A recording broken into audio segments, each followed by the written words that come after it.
Peru, police forces repressed a group of demonstrators that took over the central highway of Huayacan. Greek unions protest outside the headquarters of the country's rail operator after the worst train accident in the nation's history. In Nigeria, the losing candidates in the February 25th elections voiced their disagreement with the results and called them a violation of democracy. From the headquarters of TeleSUR English in Havana, Cuba, this is From the South. I'm your anchor, Gladys Quesada.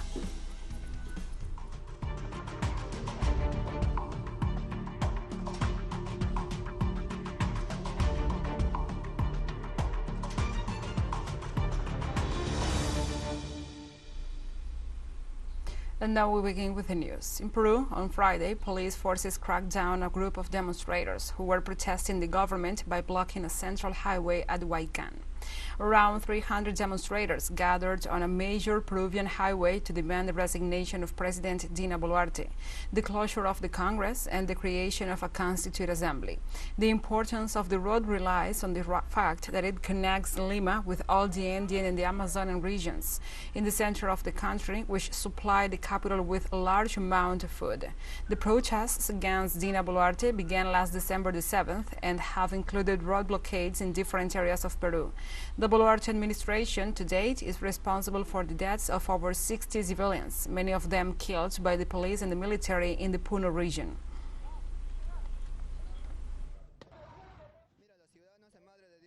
Look, the citizens of Madre de Dios come to make a peaceful march according to the political constitution, understanding that we disagree with the president who is murdering the population. We cannot ignore this situation, because we have more than 70 dead in the country, and at this moment we are in a crisis. We are living a civil military dictatorship. That is why the citizens of Madre de Dios and an average of 1,000 people are here in Lima. We have been in Lima for 40 days already, making a protest, but that is the result, Mr. Journalist. The police are shooting our brothers without fear of anything, and that makes the population react more, and the mobilizations can be forceful today. It's only the beginning of this indefinite strike. We would not want to see the faces of the police officers. They are the ones who openly provoke. We are walking peacefully and these gentlemen attack us. That is what I can tell you about it. The government of Venezuela rejected the extension of the criminal policy of aggression perpetrated by the government of the United States.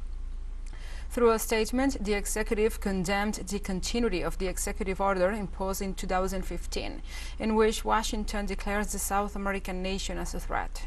In the same text, the government highlighted that with the extension of this measure, the White House once again disrespects the sovereignty and self-determination of the peoples.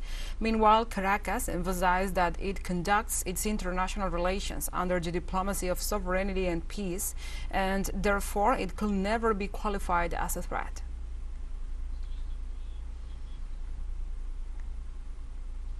Colombian authorities reported 2 deaths and at least 80 public servants were detained in the midst of protests by farmer communities against the mining activities of private companies in the south of the country. According to local media, the events took place after a series of confrontations between the farmers and police in the Los Pozos village in San Vicente del Caguán, department of Caquetá. The situation escalated after more than 2 weeks of protests outside the oil company Emerald Energy, demanding economic measures or resources for the development of the region. A fire and gunshots were also reported at the site.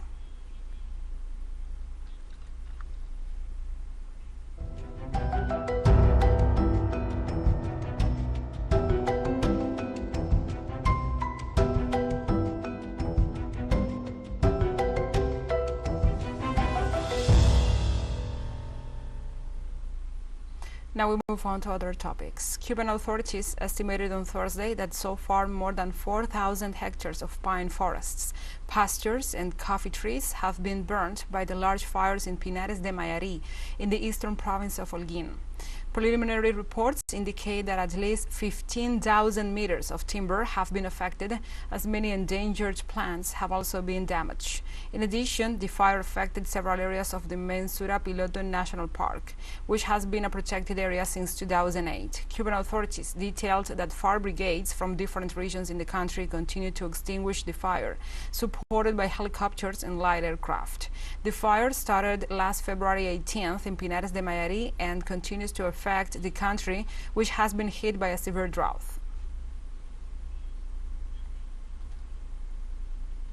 In the United States, on Thursday, several tornadoes hit Texas and Louisiana, while a powerful storm system dumped snow in California.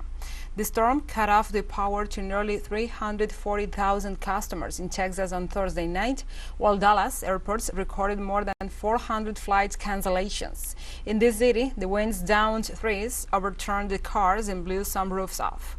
During the day, a tornado that touched down near the small town of Fuc moved northeast at about 88 kilometers per hour. Meanwhile, in Louisiana, a tornado touched down near the State University in Shreveport. Authorities report for the upcoming hours a moderate thunderstorm threat, level 4 or 5 for more than 8 million people in East Texas, northern Louisiana, southwest Arkansas, and southeast Oklahoma. Let's take a short break, but first remember you can follow us on our TikTok account at TeleSUR English, in which you will be able to see news in different formats, news updates and more. Other stories coming up, stay with us.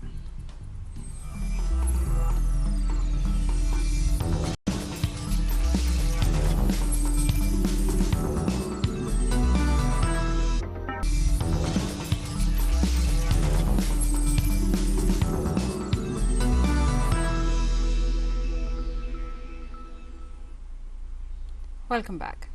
Greek unions staged a protest on Thursday night outside the headquarters of the country's rail operator after the worst train accident in the nation's history. The rallies, held by the Railway Workers Associations, halted the national rail services and the subway in Athens to protest working conditions and what they described as a dangerous failure to modernize the rail system. A 24-hour strike was called for on Friday.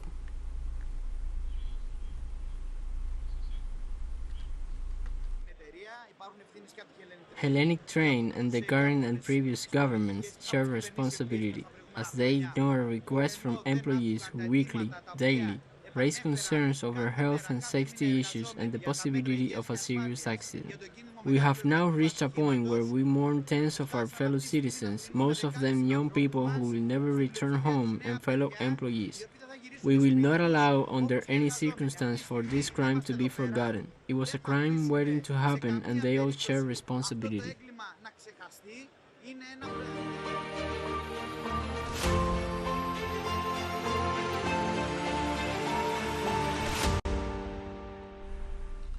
Now we address other topics. On Thursday, Russian President Vladimir Putin condemned the attack against civilians by Ukrainian troops in the border area and pointed out that such attacks will not be tolerated.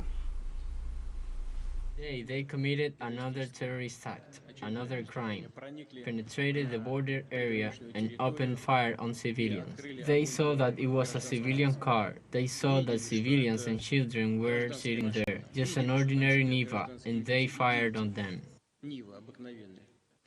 I'm sure that these owners will not remember today's crimes. Nobody will even pay attention to it. But again, I repeat, they will not succeed, we'll get them. The International Atomic Energy Agency confirmed the successful rotation of its team of experts deployed at the Zaporizhzhia nuclear power plant. Rafael Grossi, Director General of the Intergovernmental Organization, declared that the sixth scientific team of the Support and Assistance Mission completed the overdue rotation at the atomic power plant. Grossi informed that the AIAEA experts will be deployed to 3 other nuclear power plants in Ukraine to assist in the protection of their facilities.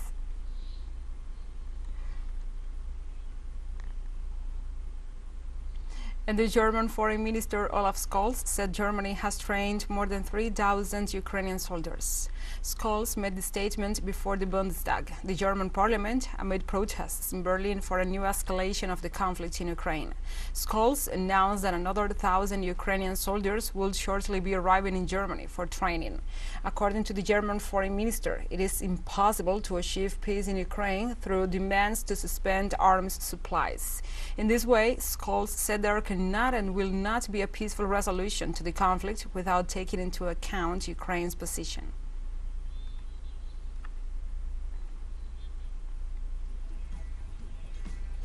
TeleSUR English continues to grow. You can now tune in from 33 different African countries through StarSat. Dial 461 and enjoy our Latin American alternative broadcast. One final short break, and we'll be right back. Stay with us.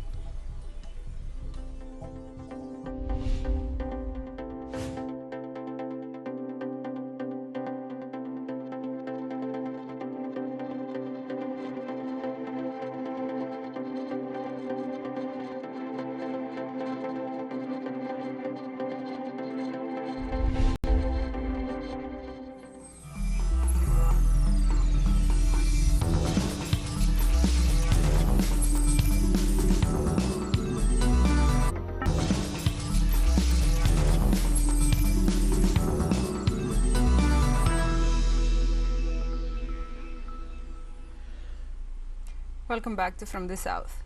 Nigeria's main opposition party candidate, Atiku Abubakar, called the victory of Bola Ahmed Tinubu at the presidential elections a rape of democracy. Abubakar of the People's Democratic Party came second with 6.9 million votes, behind the ruling All Progressives candidates or Congress candidates Tinubu, who polled over 8 million votes, while Peter Obi of Labour came third with 6.1 million votes. The election was neither free nor fair. Preliminary assessments indicate that it is the worst conducted election since the return to democratic rule. The manipulation and fraud that attended this election was unprecedented in the history of our nation. Given the number of complaints and irregularities of bypassing of the beavers, failure of uploading to the IRV, and unprecedented cancellations and disfranchisement of millions of voters in breach of the Electoral Act and the Commission's own guidelines, it was indeed a rape of the... And the leader of Nigeria's Labour Party and presidential candidate Peter Obi spoke to the press for the first time since the announcement of the election results. The Labour Party candidate thanked his supporters and called the elections robbery. However, the dreams and aspirations of Nigerians who braced all the challenges to go and cast their votes on Saturday, 25th of February 2023, were shattered by the conduct of the Independent National Electoral Commission, which failed woefully to live up to expectations. Having consulted with leaders of our party who are seated here with me, and Nigerians from different walks of life, I have come to the conclusion that the processes and outcome of the Presidential and National Assembly elections of last Saturday was grossly flawed in every material particular, and as such must be challenged by all of us. And we have come to the end of this news brief. But remember, you can find this and many other stories on our website at telesurenglish.net. And also, if you feel so inclined, please join us on social media for all the latest news. We are on Facebook, Twitter, Instagram, Telegram, and TikTok. For TeleSUR English, I'm Gladys Quesada. Thank you for watching.